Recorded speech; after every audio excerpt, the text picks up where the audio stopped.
time for TakeOver. And we do nearly the exact same thing. Women's match, tag team match, a bit of a feud going in, then the main event that overstays its welcome.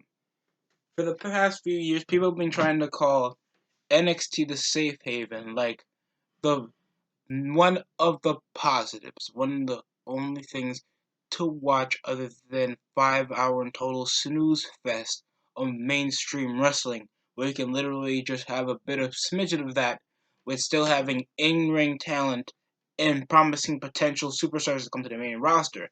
But for the past few years, it hasn't been happening. Most of the women's division is a complete joke still. Most of the guys barely pan out or go back to the indies. Tyler Breeze and Fandango. Tyler Breeze had built a bit of popularity over the course of his stint in NXT. And if you don't know Fandango, he had some other different name he had before. And he developed into Fandango later in the early 2010s and built up his dancing gimmick until teaming up with Tyler Breeze. And they weren't even on a TakeOver set. They weren't on TakeOver Toronto. The biggest feud we ever had so far wasn't even a match. It was Matt Riddle calling out Killian Dane, and then Matt Riddle beat the shit out of nearly every security guard and kept bicycle kneeing every security guard that must have been wrestlers, because you're not doing that to all security guards, even if these guys are supposed to be hired to play the part. Other than that, it was a nice brawl, but that was the middle of the show. Let's get to the beginning of the show. We started off with the NXT Tag Team titles being defended against the Street Profits in their first title defense, I think, facing off against the Undisputed Era after their little takeover in New York fatal four-way ladder match they had. It was a fun ladder match, and they had a great match. Opening match was good. There's like two matches that I liked, and other than that, this wasn't the best takeover. This didn't feel like something like I felt good watching. I'm like it's gonna feel way different because now watching this every year, just it's not bad. It's just really it wasn't as good as I hoped. There was a really high. Montez Ford is an incredible athletic talent. The big man himself was barely even in the match. Dawkins just took a nosedive that while Montez Ford came in and nearly got beaten the shit out of. Of course, you know Kyle O'Reilly's axe kick into a fucking forearm or a punch, whatever that was. Decent momentum coming out of the Undisputed Era, but other than that, they have no other chemistry. Into that, they're only tagging because they're fan favorites from the Indies fans, because they were part of the Red Dragons tag team for Ring of Honor for the past few years. And Kyle O'Reilly was the MVP next to Montez Ford for the other team. He just had more high octane spots, and they showed more attitude. I just wish that they just stopped showing up on Raw trying to think that they're the positive hype mans because they're black and they shout. They have incredible potential to be great superstars, even though they're just a modern day mix of literally just crime time. Except they don't do much illegal. Except just shout, act stupid, and throw red solo cups everywhere. I was even having this thought when I was even watching TakeOver that I swear to God, they will sell rip-off WWE in the bottom solo cup. Because they made a plastic mason jar and they sold socks. That like Dean Ambrose based socks. These guys WWE has poor marketing strategy sometimes, most of the times. Go back to the 90s, Jesus. So that was good. Then we had Io Shirai, heel Io Shirai, with an interesting theme song for her heel entrance. Came around, kept waving her hair like this in a pretty impressive match against Candice LeRae. And she tapped her out. It was incredible. I liked this match. This was my second favorite match of the show. Just shows like a basic storyline of I don't need any of you people. She lost too many times for the NXT Women's title. The last time she had a title opportunity was a few weeks ago on NXT. where she faced Shayna Baszler in a steel cage, and she lost. Candice LeRae tried to help, turn heel, and now she has a takeover event over her because Candice LeRae literally wants her blood. It was a good match. Decent submissions. She kept going for slams. She just didn't go for the high octane moves as she usually do, and I think that's what you should do, especially when you're a former high flyer. Unless you're Neville. But it worked for Neville sometimes. He kept on the ground game. And Irish Shirai, she's not that bad. As much as I thought she's going to be just an Asuka, Kairi Sane, those women are good in their own right individually. As a tag team, they're boring. Irish Shirai alone, her as a heel, if she doesn't talk much, beat people up, find the right people, she's going to be absolutely likable. Absolutely perfect for TakeOver. For TakeOver shows. Or anything else that they're planning to do with her. This was a good match. I like Irish Shirai taking the victory, and this might develop into a decent heel run. And I think she also gave him an Alabama slam in the suplex. I already told you about the Killian Dane Matt Riddle feud that happened in the middle of the show. And then we had a triple threat match for the NXT North American Championship. That was Velveteen Dream defending it against Pete Dunne, that randomly appeared one night on NXT, and then faced off against and Roderick Strong in a triple threat match. They also had a match like the nights before Takeover. It was a good triple threat. They didn't overdo it. Of course, you had Pete Dunne trying to break every nigga's finger. Then you had Velveteen Dream finding creative ways how to get pins. I don't know what was with the suspenders thing. Even though he was gonna throw it off, this is not the first time he tried to get rid. He tried to get an accessory to work in the match, and then he obviously just throws it off. Velveteen Dream has the funnier entrances in the NXT. He's obviously the most charismatic, but other than that, there's not much into it when it comes to his entrances, and I don't know why he kept the suspenders on. Roderick Strong had some vicious moves. He also took a lot of advantages. I really want Roderick Strong to win because if you want to make this undisputed era continue off with their borderline dominance, you should have had Strong and Fish and O'Reilly win the opening match and had Strong win the North American title. But this was fun to watch. This was good. Pete Dunne got a missile drop kick. They kept trying to show Pete Dunne as this literal unbreakable madman submissionist that can break every part of your body. It came up with, I think, with Velveteen Dream coming with an elbow drop after Roderick Strong just planted Pete Dunne with some kind of neck breaker, stopped Roderick Strong from taking a pin, and it was a win. It's just so sad because each time I watch the TakeOver events, I feel like I'm getting something different. It's not. We had everybody retain their title. No character shifts. All they showed us was Irish Arai's heel and Killian Dane and Matt Riddle are feuding.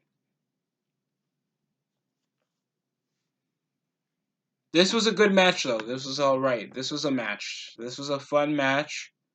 Everything you wanted. The Velveteen Dream wouldn't expect. Obviously, they would give more of the ring time into Roderick Strong and Pete Dunne because they're more on the ground guys, but Velveteen Dream is for the moments. Had some double submissions of Roderick Strong. I did not get that much hype into later in the show because they did Mia Yim that had a NXT. I think she faced off against Shayna Baszler before for the NXT Women's Championship, and it's like this can't like remake the magic that was like my favorite Shayna Baszler match in Bianca Belair facing off against Shayna Baszler and these takeovers. I think it was Takeover Phoenix or something, and she sadly lost, giving a valiant effort and nearly coming this close. Mia Yim had some decent moments. She came with a decent Hurricane Rana, kept trying to mimic the same moves until she kept saying this is karma and shit. trying to stomp on her hand. Shayna Baszler came with a triangle choke and came with the Kimura lock. I mean, no, not the Kimura. I think one of them did the Kimura lock. Then she came with the Kikina clutch, obviously, and then hit her with triangle chokehold from a head scissors and just win the match by submission. Because Mia Yim kept targeting the arms, so she doesn't get to do her Kikina clutch. So it was smart, but yeah, all these smart reporters tried to think that this is really that deep. Like saying this is how you tell a story. What you for whatever Yim appeared to lack the terms of star power or legitimacy or comparison to Baszler's recent title opponents, she's more made up with guile and disparity ways. What the fuck is this? It was just a basic opponent. It was just a basic opponent. Mia Yin was just a basic opponent. She has no charisma in her. She has no other attitude other than having some stupid ratchet voice while she wants to fuck a fat guy in Keith Lee and try to be an interesting character. When obviously the hood character for a wrestler barely works. And it was really boring just seeing her try to talk shit, and she had no other into her abilities other than trying to rip off Shayna Baszler's moveset. And then we go to the creme de la creme of Adam Cole, Johnny Gargano 3 in a 2 out of 3 falls match yet again with Gargano losing 2-1. The longest part of this match was the first fall! This was like a straight 15-minute feud fest. Shining Wizard misattempted the Shining Wizard, trying to do the the sunset flip neck, fucking code red from the top, a sunrise bomb or something. They kept trying to do everything. They tried to sell Adam Cole's knee from the back of the knee. It's like they're trying to do too much in one thing. This is my problem with the main events or parts of the matches on these takeover shows. They want to show too much in very little time. In a 2 out of 3 falls match, the most you guys should be doing to extend the length, or at least the desperation in the match, should be the third or second fall. No one cares about the first fucking fall being a sanctioned match, and Gargano lost by disqualification attempting a chair so he could get an advantage to win the second fall off a no DQ match. And then winning off his submission by beating the shit out of Adam Cole, and then they go to a third match that is what Regal calls a whatever the fuck match. With it had them falling both on the table, and then in the steel cage weapons match, it came with both of them attempting super kick, attempt to literally put his face in a steel chair and hit him with a shining wizard, another super kick, steel chair, fucking kendo stick. It's like it's the most things we ever use in a wrestling match. Not thumbtacks, not barbed wire, no extra tables, nothing on fire. And I understand that's really extreme. It's over the necessary for a match. I get it, but by God, try to change some stuff up. When TNA literally did something better than you guys, and it's counted as pay-per-view of the year, you guys have yourselves a problem if you think NXT is still going to be your little safe haven when it came to your first fall of a 2 out of 3 falls match being over 15 minutes, and a majority of your main event of the match ends by fucking Adam Cole and Johnny Gargano falling off a goddamn the cage to a table. Then Adam Cole steals to win 2-1. The show gets a 5 out of 10 for me. This was an average takeover. And that's a sad thing to say because I loved watching takeovers. When it comes to anticipated shows, if SummerSlam was good, I would have gave Takeover Toronto a 6 out of 10. It had 3 good matches. I did not mind the triple threat match. opening match obviously was really great. I thought that the Street Profits and Undisputed Era had a well done time with the physicality. Montez Ford stole the show for me. The Io Shirai's heel turn in her wrestling match with Candice LeRae was pretty good.